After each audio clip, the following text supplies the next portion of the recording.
வணக்கம். இது உலக உயிரியல் அமைப்புகள் குறித்த எங்கள் விளையாட்டான பிப்லோப்பின் பயணம் பற்றிய ஒரு சுருக்கமான பயிற்சி வீடியோ. இந்த விளையாட்டின் பல்வேறு பதிப்புகள் உள்ளன. அவை ஆர்க்டிக் உயிரியல் அமைப்பு, சஹாரா உயிரியல் அமைப்பு, நீலகிரி உயிரியல் அமைப்பு, தார் பாலைவன உயிரியல் அமைப்பு, அமேசான் மழைக்காடு உயிரியல் அமைப்பு மற்றும் பலவற்றை உள்ளடக்கியவை. நீங்கள் எந்த பதிப்பை எடுத்தாலும் விளையாட்டு விதிகள் பெரும்பாலும் ஒரே மாதிரியாக இருக்கும். இப்போது அந்த விதிகளை நான் உங்களை விரைவாக வழிநடத்தப் போகிறேன். இந்த பெட்டியில நமக்கு மிகவும் பயனுள்ள ஒரு தாள் உள்ளது.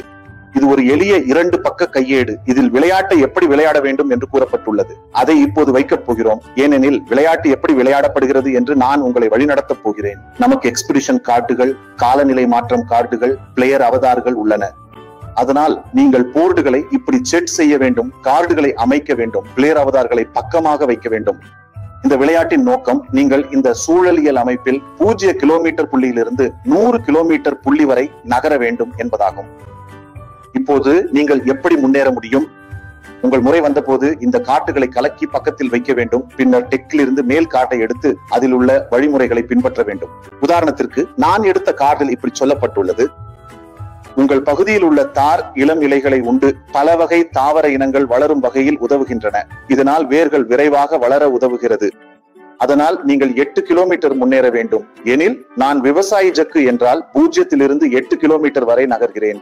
இப்போது இதை பற்றி இங்கே 2 விஷயங்கள் நடக்கின்றன என்பதை நீங்கள் கவனிக்கலாம். நிச்சயமாக நீங்கள் ஒரு விளையாட்டை விளையாடுகிறீர்கள். இது குடும்பத்துடன் மகிழ்ச்சியும் இணைப்பும் தருகிறது. ஆனால் அதே சமயம் நான் விளையாடும் போது நீலகிரி உயிரியல் சூழலில் அங்கு வாழும் விலங்குகள், பறவைகள், மீன்கள், தாவரங்கள் மற்றும் மரங்கள் ஆகியவை இந்த சூழலை உருவாக்குவதில் எவ்வாறு பங்கு வகிக்கின்றன என்பதை நான் கற்றுக்கொள்கிறேன். இந்த உயிரியல் சூழலை பற்றி எனக்கு ஏன் கற்றுக்கொள்ள வேண்டும் என்பது முக்கியம். எளிமையாக சொன்னால், உலகின் பல்வேறு உயிரியல் சூழல்கள் ஒன்றாக சேர்ந்து ஒரு ஆரோக்கியமான கிரகத்தை உருவாக்குகின்றன. நீலகிரி உயிரியல் சூழலில் குழப்பங்கள் ஏற்பட்டால் மேலும் அவை பலவற்றை மனித செயல்பாடுகள் ஏற்படுத்துகின்றன. அதனால் துரதிருஷ்டவசமாக உலகின் மற்ற பகுதிகளிலும் அதற்கான அலைவீச்சு தாக்கங்கள் ஏற்படுகின்றன. இந்த உயிரியல் சூழல்கள் உலக வெப்பமயமாதலின் பாதிப்புக்குள்ளாகும் பாதிக்கப்பட்டவர்களாக மட்டுமல்ல, ஆனால் இங்கு நிகழும் நிகழ்வுகளால் இது உலக வெப்பமயமாதலும் காலநிலை மாற்றமும் ஏற்படுவதில் கூடுதல் தாக்கத்தை ஏற்படுத்துகிறது. அடுத்து விளையாட்டை தொடர்வோம். உங்கள் முறை வந்த போது ஒவ்வொரு வீரரும் ஒரு கார்டை எடுத்து அதில் உள்ள வழிமுறைகளை பின்பற்ற வேண்டும். நீங்கள் படிக்கும் அல்லது பெரும் வழிமுறைகளின் அடிப்படையில் நீங்கள் விளையாட்டில் முன்னேறவோ அல்லது பின்னேறவோ செய்யப்படுவீர்கள். உதாரணத்திற்கு சீரற்ற முறையில் என்று வைத்துக் கொள்வோம். நான் இங்கே இந்த கார்டை எடுத்தேன் என்று வைத்துக் கொள்வோம். இதில் புலிகள் எண்ணிக்கைக்கு பெரிய ஆபத்தாக இருக்கும் அளவில் வேட்டையாடல் அதிகரித்துள்ளது என்று கூறப்பட்டுள்ளது. 7 கிலோமீட்டர் பின்னோக்கி செல்லவும். புலிகளை வேட்டையாடுவது ஒரு மோசமான விஷயம் என்பது தெளிவாகும். அதனால இது உங்கள் உயிரியல் சூழலில் நடக்கிறது என்றால் நீங்கள் பின்னோக்கி செல்ல வேண்டும். மேலும் நீங்கள் இடத்தை இழக்கிறீர்கள்.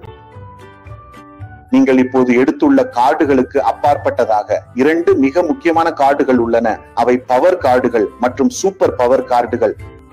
பவர் கார்டுகள் அல்லது சூப்பர் பவர் கார்டுகள் என்பது நீங்கள் அவற்றை எடுத்தால் அல்லது எடுத்துக்கொண்டால் அவற்றை உங்கள் முன் வைத்துக் கொண்டு எதிர்மறை கார்டின் தாக்கத்தை குறைக்க வேண்டிய நேரத்தில் பயன்படுத்த முடியும். ஒவ்வொரு முறையும் நான் ஒரு கார்டை எடுத்து என் நகர்வை முடித்தவுடனே அந்த கார்டை பக்கத்தில் வைக்க வேண்டும். முழு காட்டு தொகுப்பும் முடிந்து விட்டால் அந்த கார்டுகளை மீண்டும் கலக்கி விளையாட்டை தொடரலாம். ஆனால் நீங்கள் ஒரு பவர் கார்டு அல்லது சூப்பர் பவர் கார்டு பெற்றால் அதை வைத்துக் கொண்டு சரியான நேரத்தில் பிரச்சனையிலிருந்து வெளியேற பயன்படுத்துங்கள். இந்த விளையாட்டில் இன்னொரு சுவாரஸ்யமான அம்சம் உள்ளது. நீங்க பாப்பீங்கன்னா பல்வேறு ஆபத்து பகுதிகள் இந்த பலகையில் பரவி உள்ளன. உதாரணத்திற்கு இங்கே நிலச்சரிவு என்று சொல்லப்பட்டுள்ளது. வேறு எங்காவது காட்டுத்தீ, திடீர் வெள்ளம் என்று குறிப்பிடப்பட்டுள்ளது. நீங்கள் இந்த பகுதிகளில் ஒன்றில் இறங்கினால் இவை பொதுவாக நிகழும் நிகழ்வுகள் அல்லது இவை காலநிலை மாற்றத்தால் ஏற்படுகின்றன.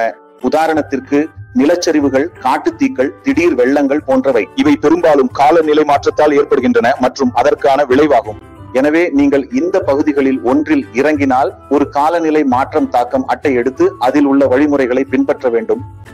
துரதிருஷ்டவசமாக காலநிலை மாற்றத்தின் தாக்கம் பெரும்பாலும் எதிர்மறையாகவே இருக்கும். அதனால் இந்த அட்டைகளின் தாக்கமும் பெரும்பாலும் எதிர்மறையாக இருக்கும். எனவே நீங்கள் ஒரு சக்தி அட்டை அல்லது சூப்பர் பவர் அட்டை வைத்திருக்கவில்லை என்றால் அந்த வழிமுறைகளை பின்பற்ற வேண்டும். இருந்தால் உங்கள் அட்டையை வீசலாம் அல்லது பயன்படுத்தலாம். அப்படி செய்தால் காலநிலை மாற்றத்தின் எதிர்மறை விளைவுகள் உங்களை பாதிக்காது. இந்த அட்டையை நீங்கள் பயன்படுத்தியதும் மீண்டும் அதை பக்கத்திலே வையுங்கள். இந்த அட்டைகள் அனைத்தையும் பயன்படுத்தி விட்டீர்கள் என்றால் அவற்றை கலக்கி மீண்டும் விளையாட வைக்கவும். விளையாட்டு முற்றிலும் எளிதானது. அட்டைகளில் உள்ள வழிமுறைகளை பின்பற்றுங்கள். சூழலியல் அமைப்பில் வழிநடத்தி 100 கிலோமீட்டர் குறிக்கு முதலில் செல்வது நீங்கள் ஆக வேண்டும். மற்றும் சிறந்த விஷயம் என்னென்னால் நீங்கள் 100 கிலோமீட்டர் குறிக்கு சென்றுவிட்ட நேரத்தில் அந்த குறிப்பிட்ட சூழலியல் அமைப்பை பற்றி நல்ல அளவு கற்றுக்கொண்டிருப்பீர்கள். அந்த சூழலியல் அமைப்பை ஆரோக்கியமாகவும் உயிரோட்டமாகவும் உருவாக்கும் அழகான தாவரங்கள், விலங்குகள், மீன்கள் மற்றும் பறவைகள் பற்றியும் நீங்கள் அறிந்திருப்பீர்கள். நம்மை நிலைத்திருக்கும் ஒரு கிரகமாக உருவாக்க உதவும் இடமாகவும் அது இருக்கும்.